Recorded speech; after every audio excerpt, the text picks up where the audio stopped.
Hi, fourth grade again.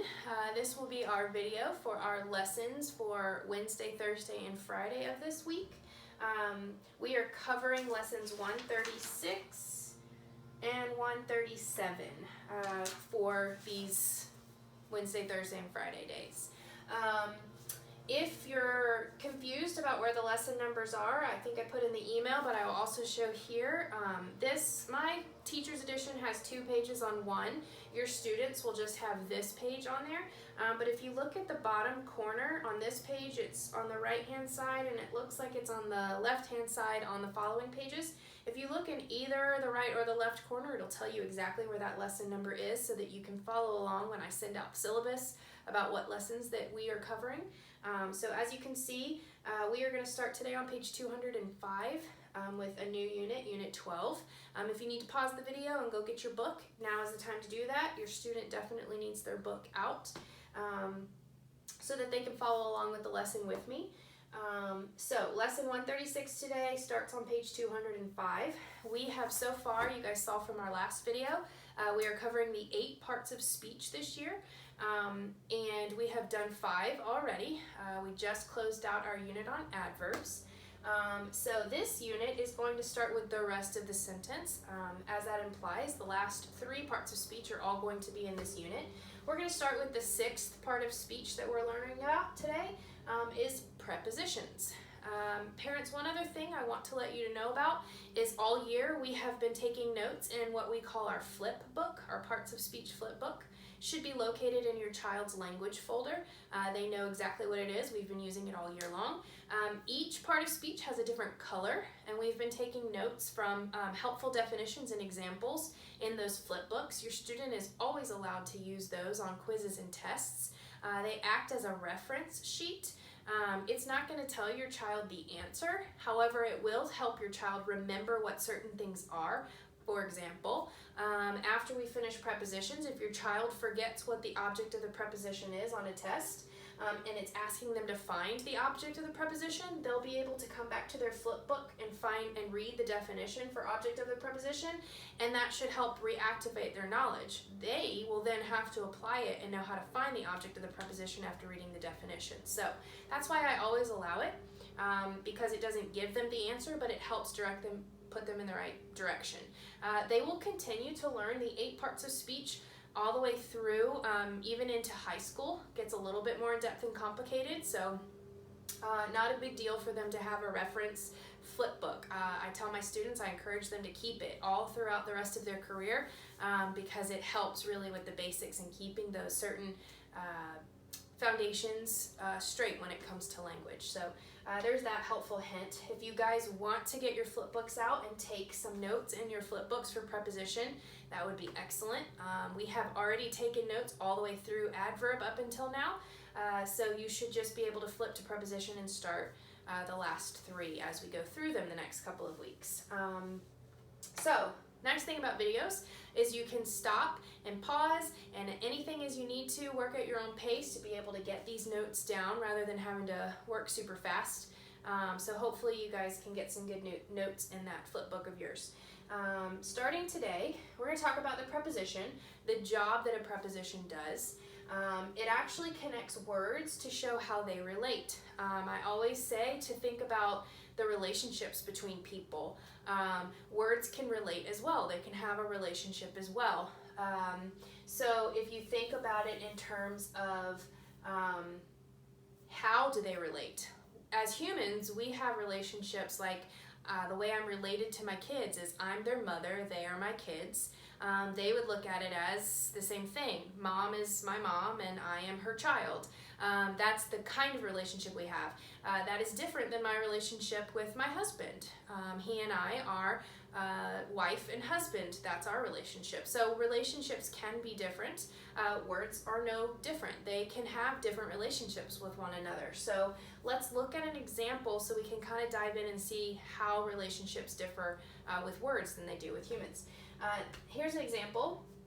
Polly sleeps in her birdhouse. Okay, I want you to notice in this sentence this particular phrase right here. Let me grab my marker. I'm going to put it in parentheses. Know that in the future This is how Abeka specifically, and a lot of other curriculums as well, Bob Jones and a few others I can think of, will show prepositional phrases in this way. This is how they spotlight a prepositional phrase, is just in parentheses, which is why I'm putting it there. What I want you to notice is, and it shows it in your book as well, parents, if you want a few other examples, right here underneath the definition of preposition on page 205. This is showing you a relationship between Polly and the birdhouse. Polly is obviously a bird. It's showing you that she is in her birdhouse. Okay, do you see this? Polly is in her birdhouse. That's the relationship that she has with her birdhouse. Students and parents both, if you look in your book, right underneath Polly in that birdhouse, there are several examples where Polly sleeping, it tells you the relationship between Polly sleeping with her birdhouse. There's one, this one is in. If you look right underneath it, Polly sleeps near her birdhouse. Polly sleeps beside her birdhouse. Polly sleeps on her birdhouse, and Polly sleeps by her birdhouse. Polly sleeps behind her birdhouse. She sleeps underneath her birdhouse. This is called a preposition. It tells you what relationship the object has with a noun in the sentence. Sometimes it's the subject, most of the time it's the subject. However, there are cases further on down in language where you'll see that it can be something else in the sentence that it shows a relationship with, but it's always going to be a noun. The preposition is always going to relate a noun in the sentence to the object in the preposition. Well, let's talk about that. What is the object of the preposition? It is always the noun that comes directly after the preposition in the sentence. So, if we look at these sentences, all of them have the object of the birdhouse. And I'm just going to label that OP above it. That's how we label object of the preposition. Now, an object of the preposition is always going to be a noun or a pronoun. Always. There sometimes can be other words in between the preposition and its object. Those are mostly going to be adjectives that describe the object. So it's okay if there are other words in the phrase between the preposition and the object. Just understand that the preposition is a word that relates the object of the preposition back to a noun. So in all of these cases, these sentences are showing how Polly is related to her birdhouse. In this sentence, she's in it. She's also near it, beside it, on it, by it, behind it, and underneath it. A fun way that I tell my students to remember this is, and actually it was a student that taught me this, a preposition is anything a Smurf can do to a mushroom. No different than a bird to her birdhouse. A Smurf can be on the mushroom, it can be around the mushroom, it can be in the mushroom, it can be underneath the mushroom. So if you think about those relationship words that tell how something can be related to something else, it's always going to be a preposition. Now, the last definition that I have on here that you can add to your flip book is a prepositional phrase. The prepositional phrase is the entire prepositional phrase that I put in parentheses. It starts with the preposition, the directional word that shows how something relates. I call them relationship words.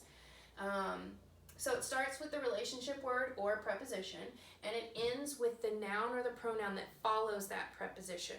Now, some sentences won't end with a prepositional phrase like this one. Sometimes the prepositional phrase will be in the middle of the sentence and there'll be other words out here. So it's important to know that it begins with the preposition and it ends with that noun or pronoun right after the preposition, which we call the object of the preposition. It's important to keep those in parentheses. So that being said, you can now turn to page 206 in your book. 206 is super important because it gives you a list of common prepositions that we use in everyday language, and they're in this yellow box. It'd be great for you to do some practices with your student on trying to memorize as many of these as they can. Some kind of incentive game, like their favorite candy, or their favorite activity that they like to do, or something. It's always fun for kids to try to memorize as many of these as possible. If I'm not mistaken, either their 5th grade or it's not their 6th grade language teacher, but I believe their 5th grade language teacher next year has them memorize them. So if you make it a game this year, it makes it that much easier for them to know them next year. But prepositions nonetheless, it's great if they can memorize them and spot them easily in a sentence, because then they'll be able to pick out that prepositional phrase quickly. So the rest of the assignment for the rest of this week is for you guys to finish up page 206 to fill in the blank with an appropriate preposition that goes in these sentences.